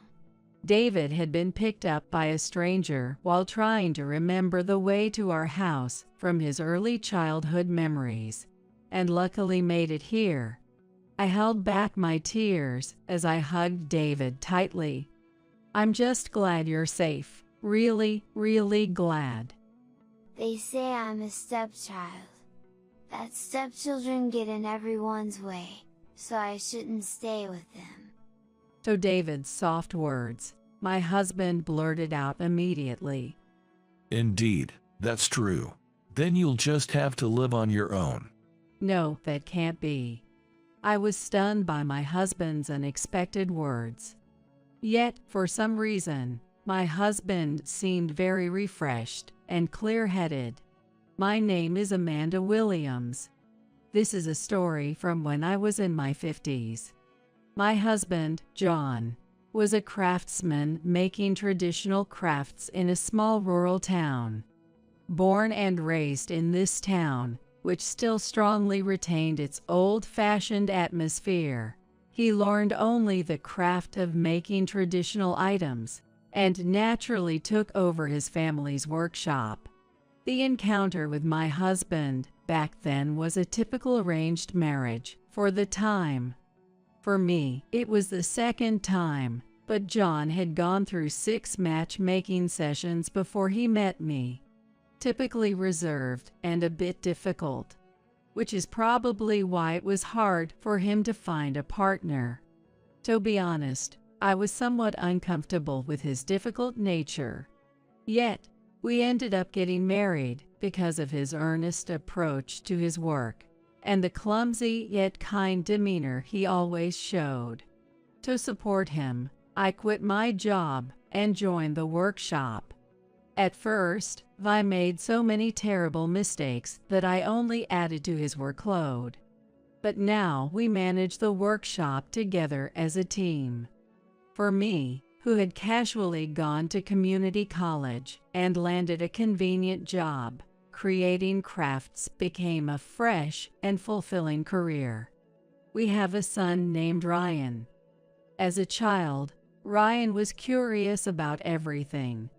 He loved exploring our workshop, spending so much time there on his days off that he practically lived there. Although John never said it outright, he had some hopes of Ryan taking over as his successor. But as times changed, Ryan became obsessed with anime and games in middle school. Naturally, he stopped paying any attention to the workshop. By the time he was in high school, he was hardly ever home, caught up with his part-time job and friends. I guess this is what they call growing up. Though I felt worried and lonely, I quietly accepted it as a part of his becoming an adult. However, it seems Ryan's feelings were a bit different from what I thought. One day, Ryan unusually invited a friend over to our home. I naturally intended to be a good host. Leave me alone, it's annoying. That's what Ryan told me. Still, I went ahead and prepared some drinks. My house is such a dump, it's super uncomfortable. Plus, my dad's a craftsman, right? Too uncool, can't even tell my girlfriend. I plan to apply to a university in the city center and live on my own. I overheard him saying this to his friends. Oh, it's not just independence. He's embarrassed by us. That's why he hardly ever comes home. Looking back, it might have been just teenage bravado. Still, knowing my son thought of us as embarrassing parents was almost enough to make me cry. Soon after, it was time for university entrance exams. I'm going to apply to a university in the city center. I'll find what I want to do in the future and get a job, so I won't be taking over the workshop. Ryan declared this and studied hard every day, successfully securing his place at his desired university. When we heard the news of his acceptance, my husband and I remembered feeling happier for him than we did for ourselves. But it also meant that Ryan was graduating from our home and walking his own path in life. It was a joyful occasion, but deep down, I still hoped he would take over the workshop. So on the day Ryan moved out, I ended up saying something insensitive. If it doesn't work out, you can always come back, you know. Naturally, Ryan was displeased and left saying, Of course, it would be convenient for you if I failed and had to take over. But I have no intention of coming back. And unless we reached out or pressed him, he wouldn't reply or show his face. Even when his graduation was confirmed and he had secured a job at an electronics manufacturer, there was no word from Ryan himself. I was the one who worried unilaterally, reaching out and sending vegetables. Ryan would only reply if he felt like it or was nudged to. This kind of relationship continued for years. A breakthrough came in Ryan's 4th year of working. He called us to a coffee shop near the station for an important discussion, where he introduced us to his fiancée, Heather. We were surprised that he had a fiancée, but even more so when Heather revealed she was pregnant with Ryan's child. It was a so-called shotgun wedding. Perhaps because we had an arranged marriage ourselves, the idea of marrying after conceiving seemed insincere to the other family, and it was incredibly uncomfortable.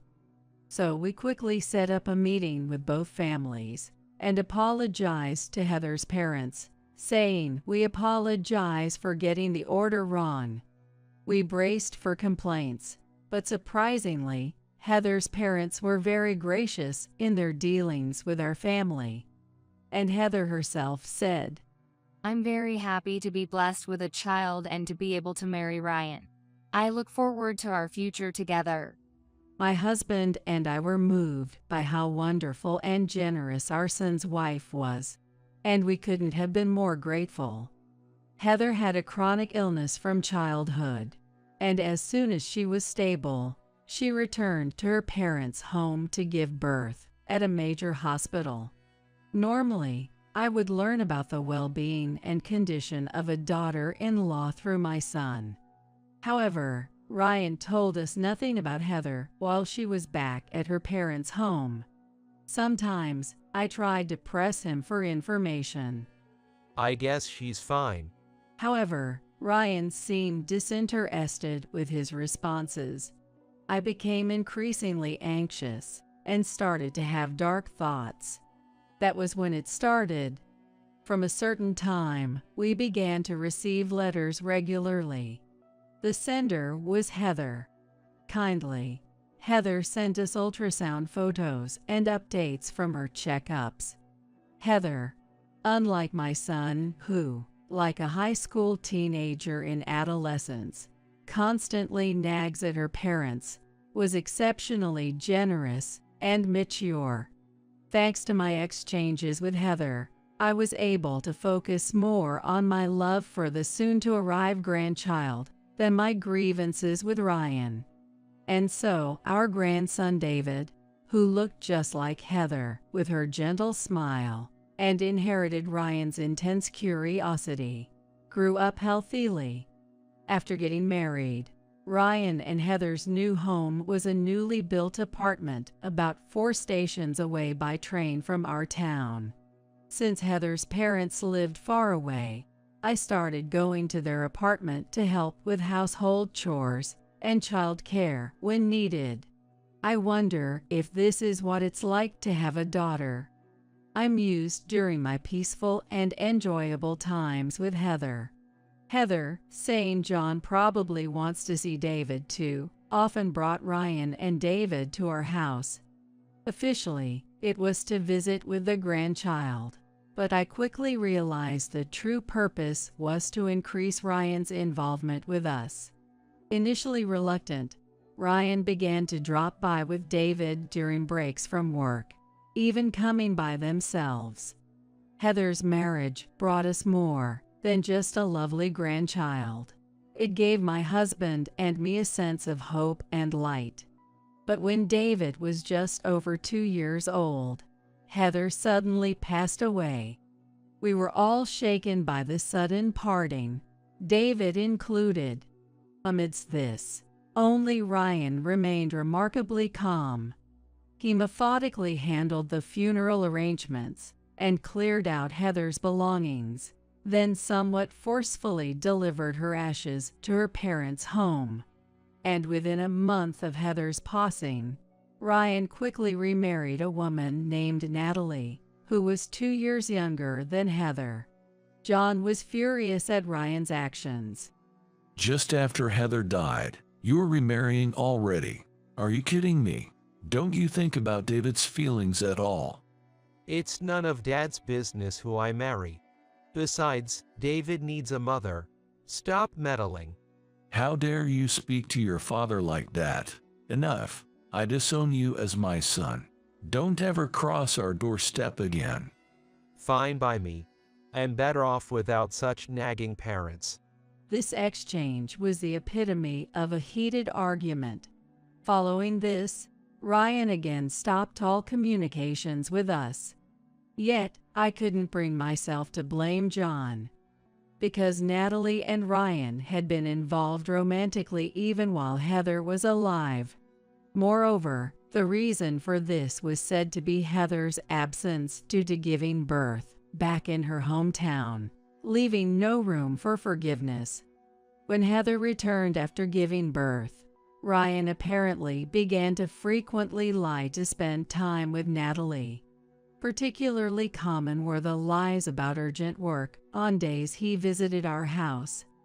I have work after this, He said even on the day he drove Heather and David, and the times he came just with David, saying, got a call, need to step out, and then left for 3 hours. All were lies for secret rendezvous.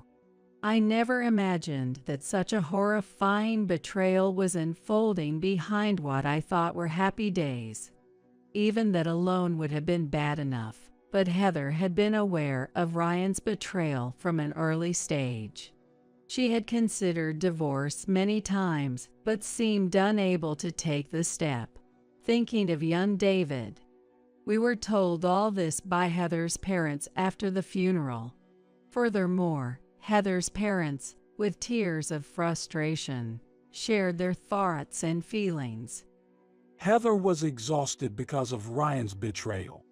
That, on top of her chronic illness worsening, led to this tragedy. Essentially, they believed that Ryan had shortened Heather's life. The content was so shocking that neither my husband nor I could find the words to respond. We did not want to believe that our son could do such atrocious things. However, given Ryan's actions, it seemed the most likely possibility. Indeed, Ryan's behavior after Heather's death was sadly efficient and smooth.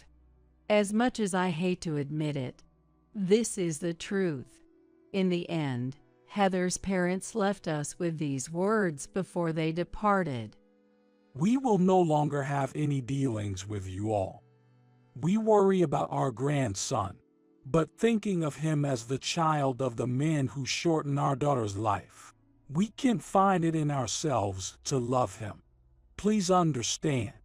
The deep grief they felt even extended to rejecting any involvement with their grandson, a sorrow our son had caused them, which made my heart tighten. Afterwards, I wrote to Ryan, conveying what Heather's parents had told us in a letter. Honestly, I'm not even sure what I was hoping to achieve with it. Did I want Ryan to apologize, to deny it? What exactly did I want from him? I still don't have the answer, because Ryan continued to offer no response. If Ryan won't change, then I must stop expecting anything more from myself. As I came to this conclusion, time mercilessly moved on, and eventually, we truly became estranged. Though I had resolved myself, the loneliness of not seeing my only son and the sorrow of not knowing about my grandson's growth filled me daily. Finally unable to bear the loneliness, I secretly visited the apartment where Ryan and his family had lived, without telling my husband. But they had already moved out, and the place was vacant. I tried calling but couldn't reach him, possibly because he had changed his phone number. In desperation, I even contacted Ryan's workplace to ask for his new address, but was refused due to privacy concerns. Of course, when I thought about it calmly, that was a natural outcome. However, it seems that my call was conveyed to Ryan himself. That night, I received a call from Ryan after a long time. Mom, look, could you stop calling my work? It's embarrassing, and my boss gives me weird looks. I'm sorry. I was just worried because you moved and changed your number without saying anything. How is David doing? David, well, he's fine. If you're so worried about your grandson, maybe you could send a little money. Send money. Are you short on cash? Is that why you moved? It's not that I'm struggling for money, but after what Dad said, and being accused by you of being cruel, it really hurt, you know. If you want to reconcile, show me some sincerity. While his reasoning didn't sit right with me, I ultimately decided to send money for David's sake.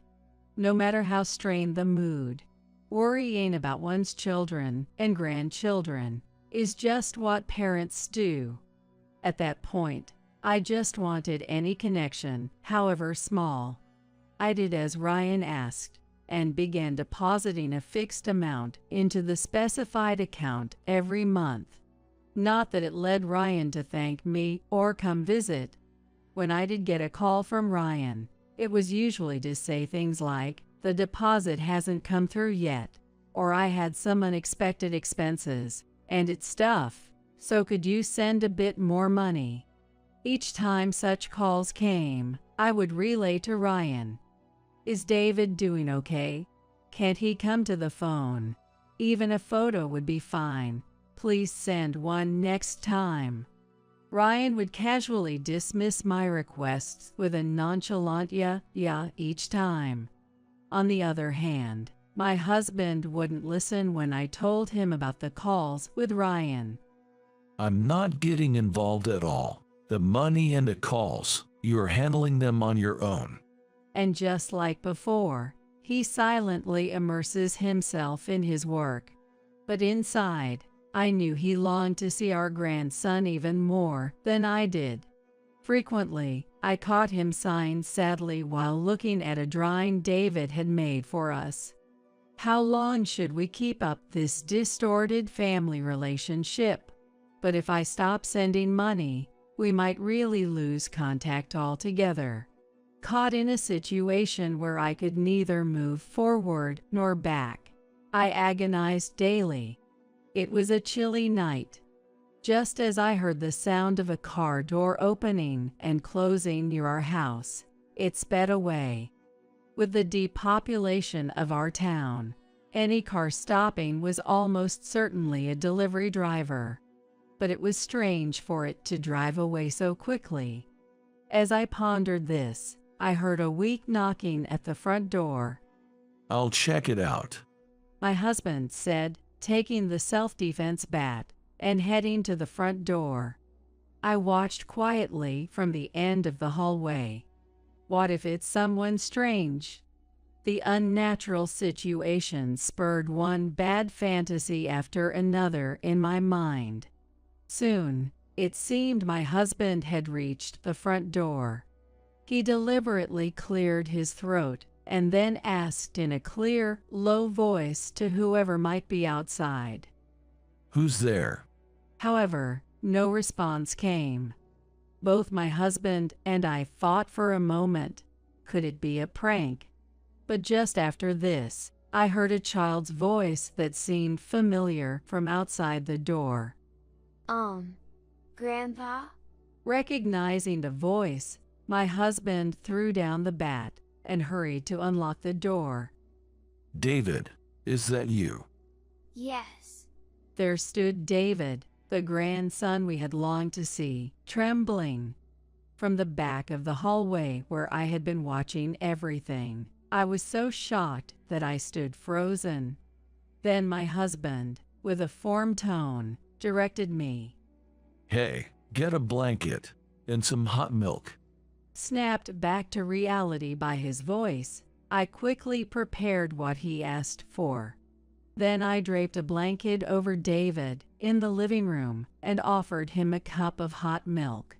I hadn't noticed in the dim entryway, but David's clothes were tattered and worn, and they didn't even fit properly.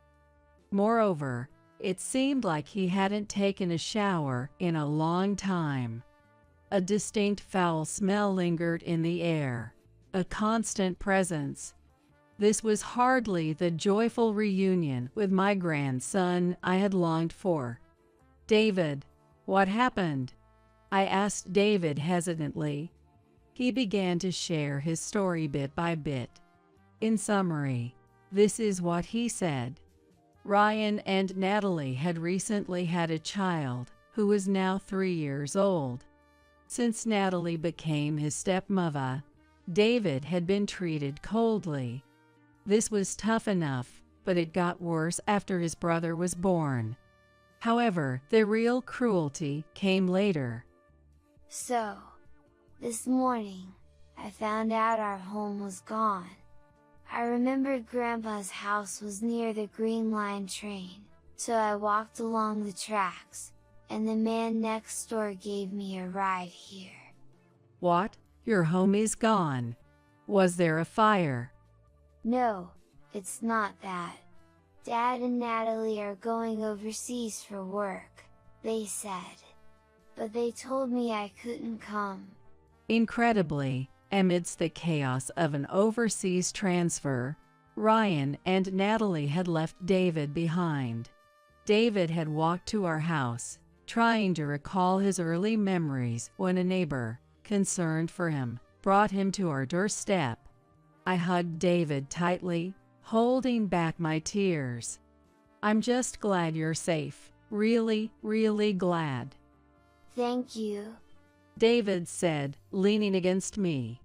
As David and I calmed down a bit, my husband quietly asked him, What would you like to do now? After thinking it over, David answered in a small voice, I don't know. They say I'm a stepchild. That stepchildren just get in the way and shouldn't stay. To make a child say such things, that's beyond cruel. I was about to tell David, that's not true, when I opened my mouth. But my husband spoke before I could. Indeed, that's true. Then, you'll just have to live on your own. What, John? I couldn't believe the cold words directed at our grandson, who had been neglected and left behind in the U.S. David, too, looked startled as he gazed at my husband. However, my husband had a surprisingly refreshed and clear-headed expression. As I struggled to grasp his intent, my husband placed his hand gently on David's shoulder and looked at him earnestly. What? Hey, Grandpa? I will dedicate my life to making you strong enough to live on your own. Forget those who treated you as a nuisance. My husband declared with conviction, and then wrapped his arm around David, pulling him into a comforting embrace. I was surprised by my husband's brief statement, characteristic of his reserved nature, but in his own way, he was conveying his determination to support David. David seemed to understand this too. He nodded repeatedly and continued to cry loudly in my husband's arms. The next day, worried about David's clearly unhealthy condition, the three of us went to the hospital. The diagnosis revealed that David had been suffering from long-term malnutrition, and he would need to be hospitalized for a while. His tattered clothes and worn-out adult sandals, considering he hadn't been properly provided with showers or meals, It was obvious that the money I had been sending had just been disappearing into Ryan's pocket. A rising tide of anger and sadness towards my naive self and my morally bankrupt son and his wife began to boil over. John. Yeah, I know. At this moment, our thoughts were completely aligned. I'll go to the police. You stay by David's side. I nodded and watched my husband's retreating back. This is for the best, I repeated to myself, trying to sever any lingering regrets. There might come a day when David, or the second grandchild I haven't met yet, might resent us. Even if that happens, I can't ignore this anymore. Not after seeing what I saw. Taking a deep breath, I went to the nurse's station to ask about buying clothes for my grandson, but I don't know his size.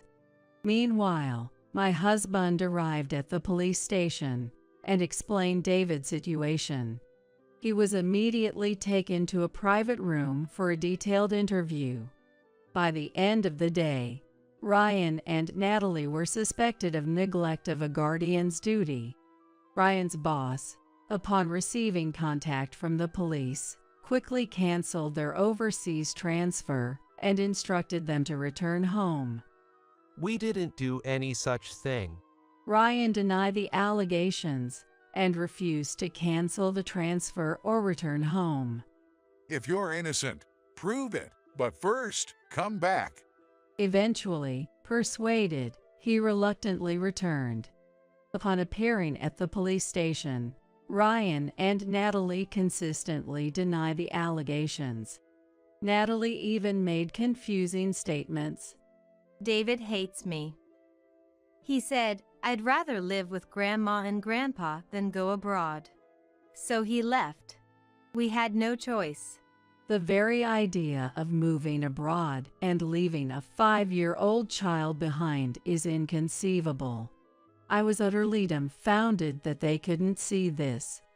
The police then pressed them about the numerous bruises found on David's body. The reason my husband and I decided to go to the police was precisely because of these bruises. Leaving a child behind is never acceptable, but we didn't want to make criminals of our family members. If David hadn't had those bruises, we might have just suffered in silence. Especially me, I've been too soft on Ryan, possibly keeping everything about the money and David's situation to myself.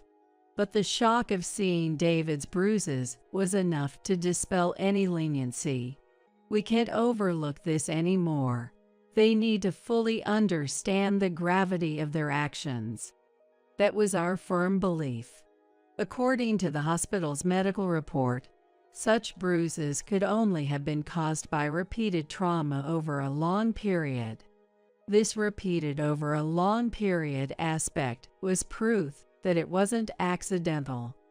Naturally, both of them denied this as well. I didn't do anything. Natalie was the one taking care of him. It's her fault. Ryan becomes violent when he's irritated. I was actually the one trying to stop him. It's all Ryan's fault. The blame shifting between Ryan and Natalie continued for a while, but eventually, both were found guilty and sentenced to prison. I never got to meet our second grandchild, who is now 3 years old and living with Natalie's parents. Afterward, we officially adopted David as our son, and he became part of our new family. Seeing my husband, who had always been a workaholic, take time off to play with David reminded me painfully of Ryan years ago.